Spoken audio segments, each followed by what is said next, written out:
sped along the hallways, looking daft left and right. Suckers everywhere. Down below, in the cage of rooms I had just left, a collection, a gaggle, if you will, of Roman boys in togas sat around. I am tasked with explaining the workings of the Federal Reserve to this lot. Glare of the television painting faces blue and white, and the girl says, "I think you broke it because the cat won't drink out of it anymore." So I'm sucking the water out of this plastic gun. We're all just sitting there, and I start to take the thing apart and realize that I don't know how the hell it works. And why am I sucking on some kind of plastic pump anyway, so nasty? But we had all better go, I reflect, before her boyfriend gets home and he has his buddies with him, and then someone, likely me, will be dragged out into the lawn. You know how this routine works. Angry ham-hock fists and burning skull beneath layers of fat, chin wobbling, arms thrusting back and forth, and screams dying in the distance. As patrol car creeps on, "Oh, looky-see!" cried the cop. "Better stop them while he's still alive." So I don't want to get stomped. The boyfriend, an esteemed ex-con, has figured prominently in our interactions as of late. Our interpersonal relationship consists of hot little fuck fantasies and dirty smeared lipstick. So it wasn't long ago I was walking down some hot sidewalk and she is behind me with a gaggle of witches, and they all start chanting out my name in nursery rhyme, jump rope speak, and I know I'm going to be captured by this coven. It is hot and bright and sticky, and your armpits and thighs are sore, and some fat kid has spilled ice cream drips on the cracked sidewalk. But here I am, they've whisked me away, and we're all suddenly in a hotel room. I'm thinking orgy. The tigers. There are 7 tigers residing in my apartment. I'm living with my aunt. She adopted them as little tiger cubs. It didn't take them long to grow, though, and they are now mammoth creatures that need to be fed massive amounts of meat every day, just to keep them sated. They seem docile, tame, as if they appreciate the good situation they've got going here. They loll around all day, all over the furniture, their tails thumping against the coffee table. And I live in terror. Terror because I know that one day the beast will out, and these tigers will fall on me and devour me. And would my aunt care? I'm not certain. She loves these animals as if they were her own children. Hell, she raised them from little cubs. She feeds them out of her hand. Besides, she sleeps all day and can't be bothered about her pets. So the tigers loll around with rusty purrs and twitching tails, and I'm afraid to sit next to them or step on their claws. One false move after all, and I'm toast, dead meat, hamburger, a bloody mess. That would be the end of Null. Our living room is a lazy oasis for tigers. They come in one size, very large and intimidating. What's worse, it is I who gets to feed them, mostly from old Alpo cans. But what they want is meat, and we can't really afford the good stuff. I get nervous. They're starting to look lean and hungry. Now, the management of our building hasn't said anything about the tigers loping casually through the rooms as they come and inspect for bugs, which is regular because bugs seem to be as endemic around here as tigers.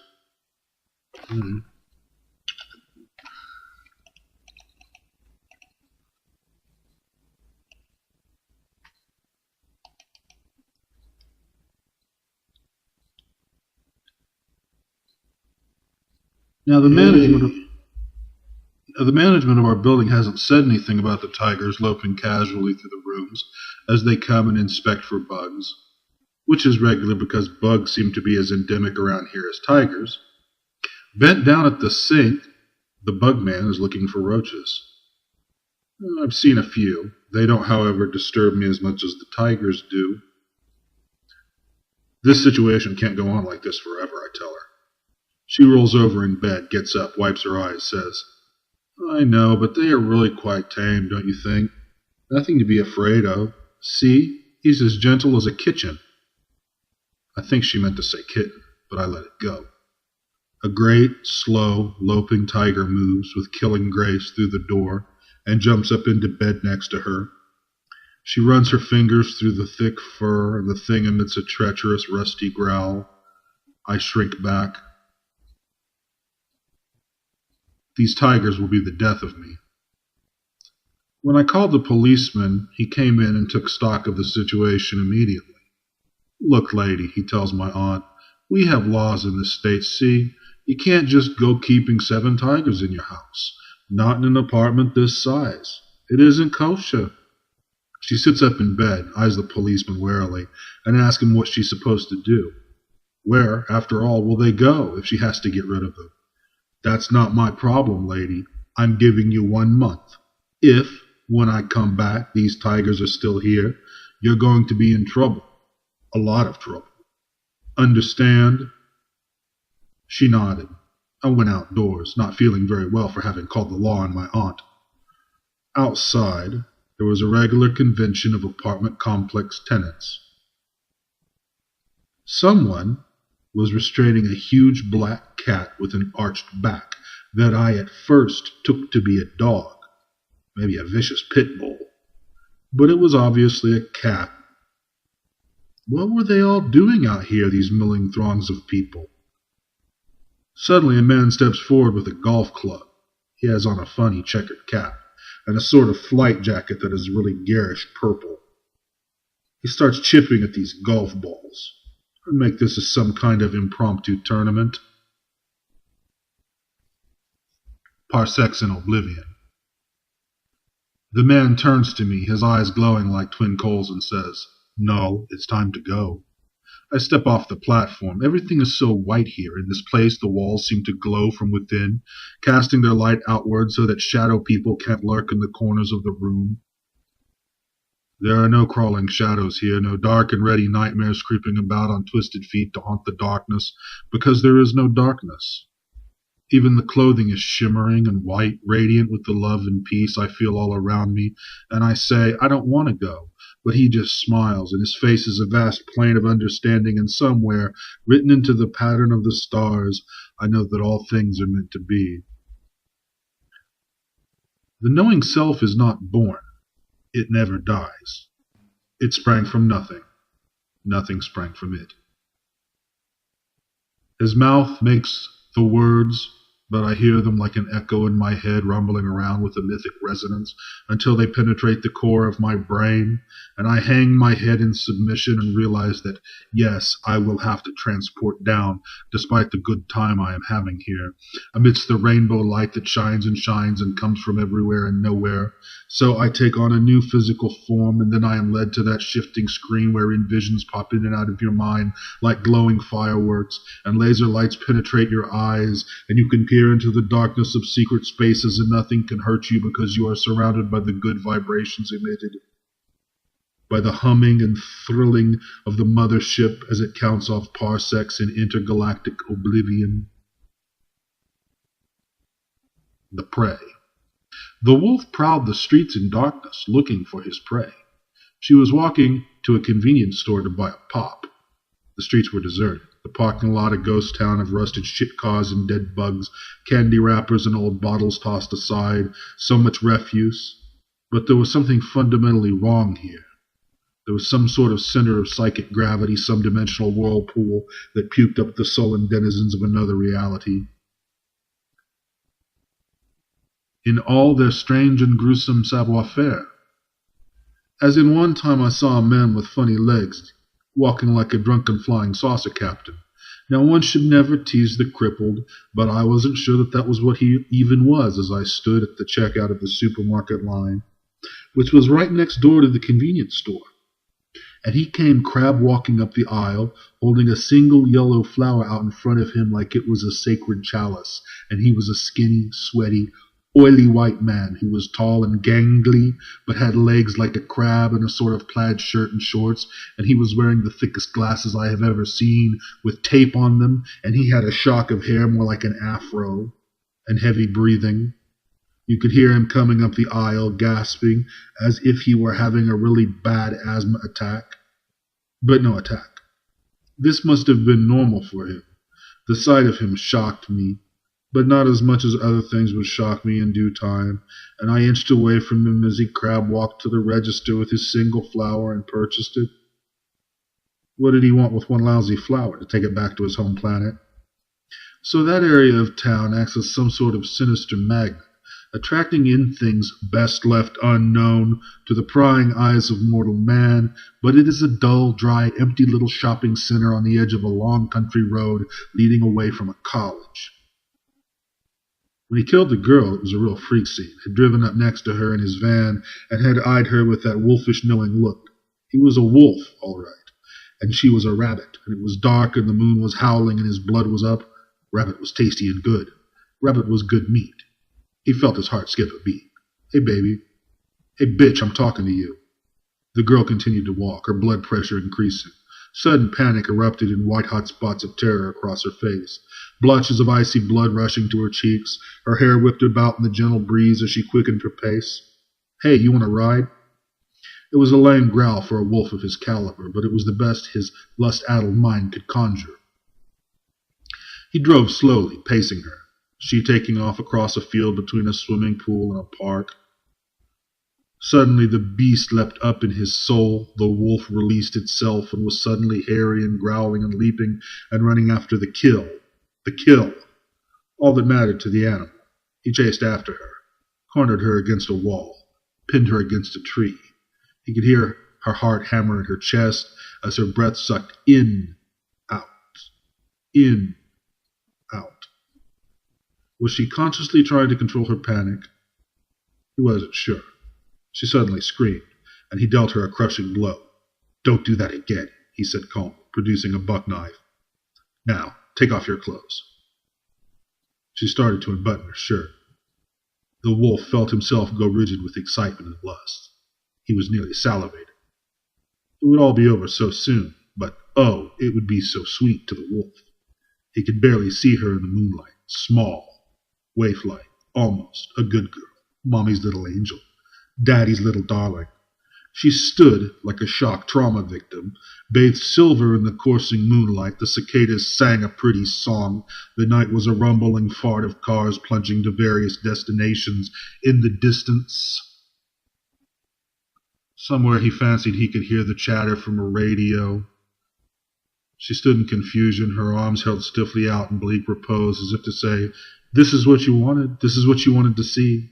Can you be satisfied now? Can you let me go and let me live? Oh, I so badly want to live, and to love, and to grow old, and to see the other wabbits again, all snug and comfortable in our little cage. Her eyes were twin moons of exquisite religious suffering. Somewhere, he knew, angels were weeping, tears of blood. He couldn't kill her here. He had to find another location. It was too early. There wasn't enough time. Someone might happen upon them in the darkness. It excited him, though, the possibility of capture. It thrilled him almost as much as the hunt and capture of the prey. The strange, suspended animation they both stood in was broken by one swift movement of his dirty hand. He brought it down with crushing force against the side of her head, knocking her unconscious. He dragged her back to the van. How he did this without anyone seeing him across a lighted road so early in the evening is anyone's guess. He managed. He left the clothes behind. Later the police would find them, but that was all. No blood, no DNA, no fingerprints. A perfect kill. The wolf was pleased with his swift cunning.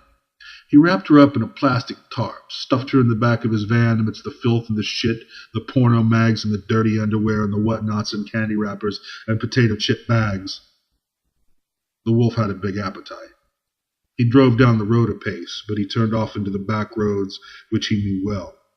He was looking for a specific isolated spot somewhere far out where he could work unhampered and undiscovered for as long as it would take. He found his spot amidst a stand of thick trees overlooking a river. We could say the spot was romantic, but we would be lying. Of course, a special relationship must exist after a fashion between the predator and his prey. A certain dance of death is enacted, a ritual performed, a life spent. He dragged her out of the van. She was coming to. He leaned her against a tree, and she moved groggily in the chill night air. She made a moaning sound in her throat. He crouched down for a moment to hear if she might say something. She never spoke a word he could understand.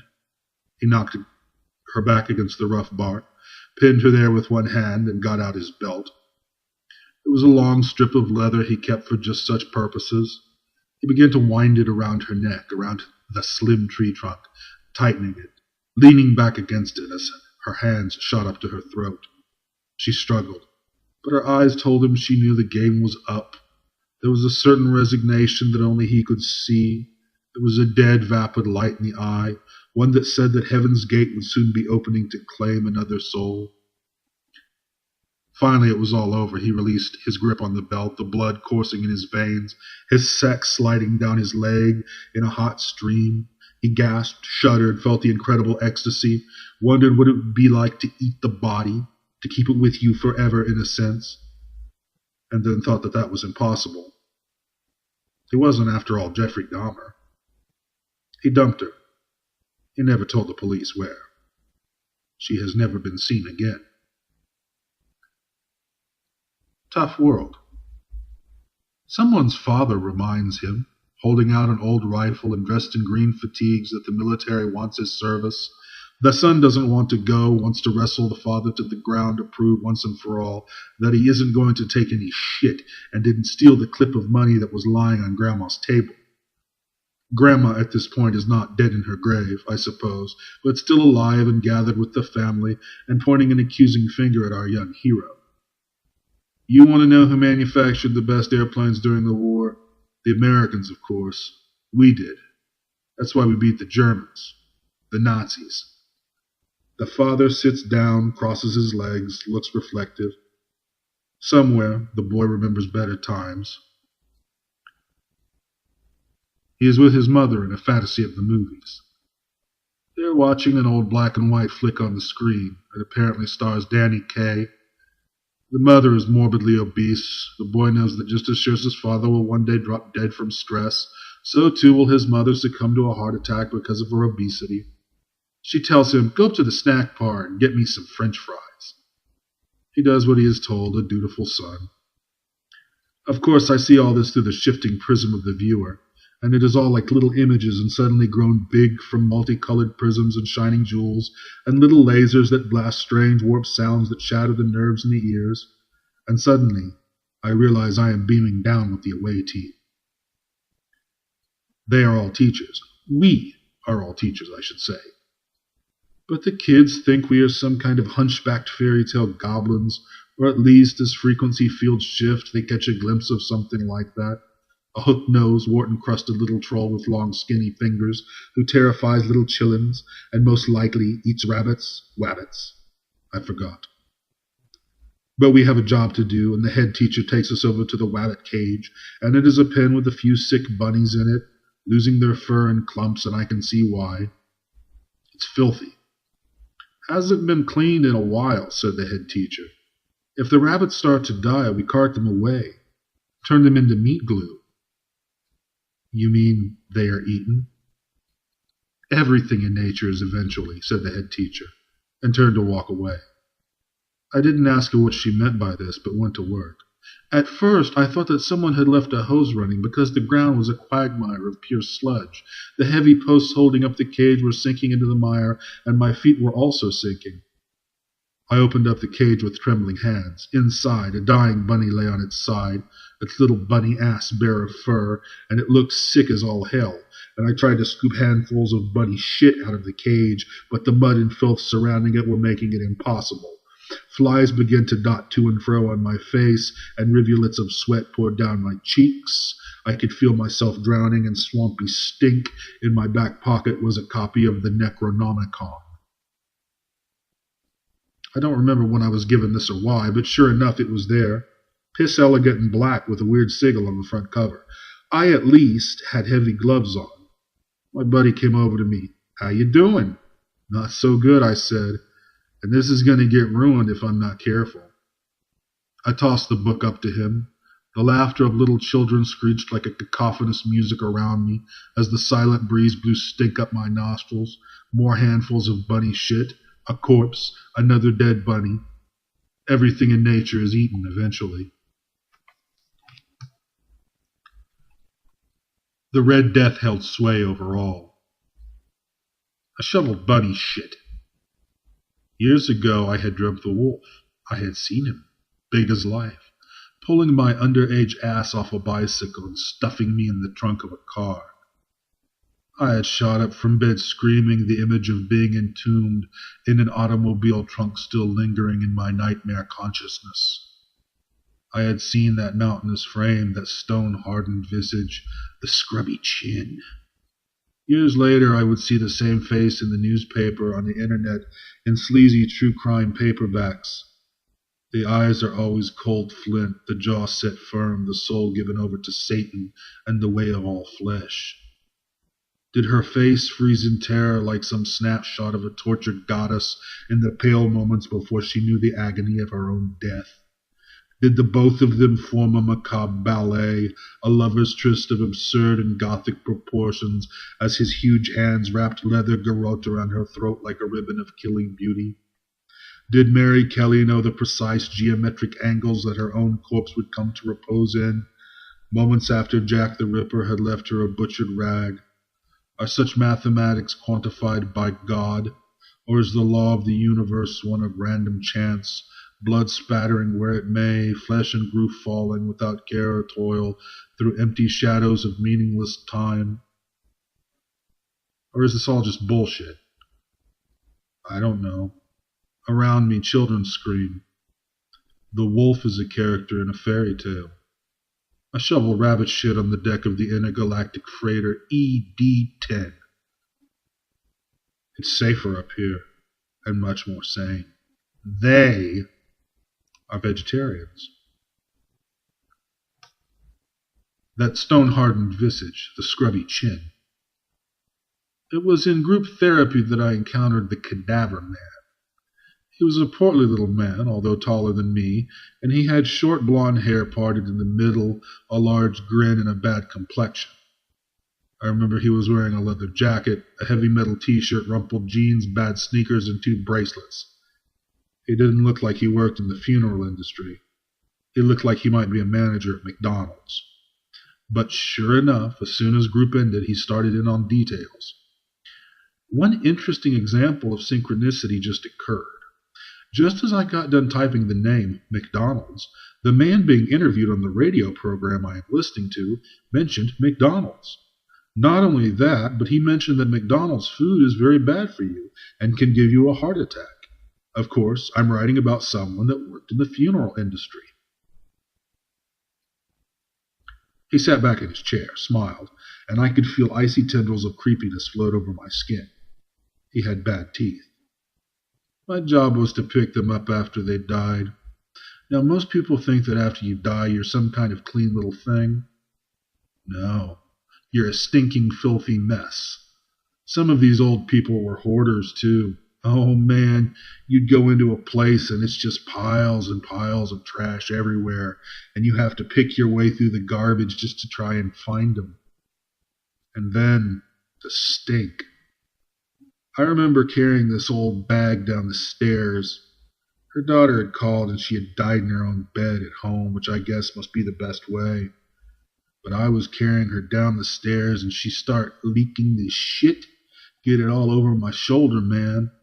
Now that would gross most people out, I know. But you're in this business long enough, you get used to it. He looked around as if invisible people were listening to him. There was a fat lady left sitting in a chair, talking to another woman who was missing teeth, and was wearing a mental hospital gown over her blouse and jeans. Both were drinking coffee out of little styrofoam cups. Neither of them seemed to be paying any attention to us. The room smelled like cherry lozenges. I have no idea what Cadaver Man smelled like. I didn't want to get that close to him. You know, I heard a story about some old guy died in his house. They didn't find him for days, and it was damn hot. All his windows were closed, no ventilation. It must have been sweltering in there. They say he exploded, like literally fucking exploded, man. They say there were swarms of flies just covering the windows. The smell must have been, I can imagine. Jesus. I didn't know how to respond. I once owned a book of homicide photos from the old days, a book called Death Scenes. So I had seen scenes similar to what he had just described, but I had never smelled death. And it was here that he felt the need to get really descriptive. You know, death has a peculiar scent to it, all its own. Like shit? I asked. No, not like shit. Much, much worse. But different. I don't know. I don't know how to describe it. There was this one woman when I was working at this nursing home, and she had died, and man, the whole fucking hallway just reeked, man. It was incredible. I mean, she must have started rotting or something before she even died. People were getting sick. He shook his head, said, "Oh man, people were gagging and puking, and I swear the paint peeled back from the walls.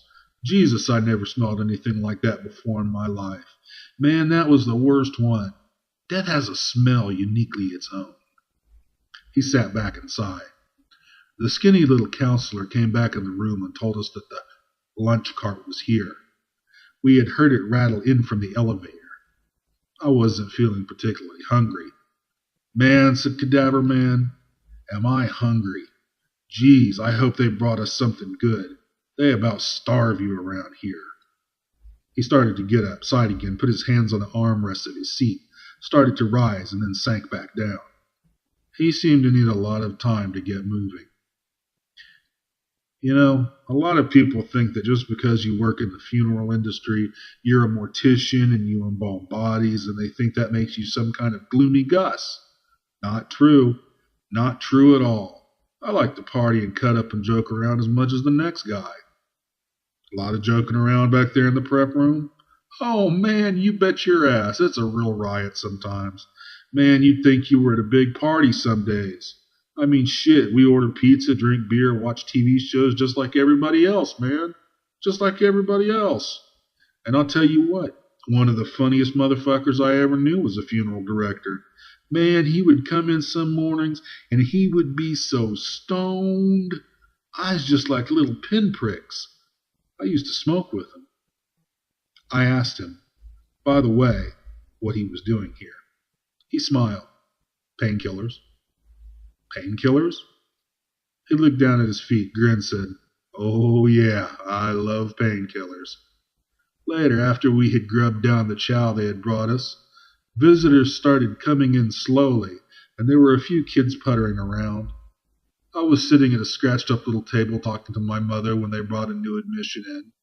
It was a tall, skinny scarecrow of a man with a scruffy red beard and curly, unkempt, dirty hair.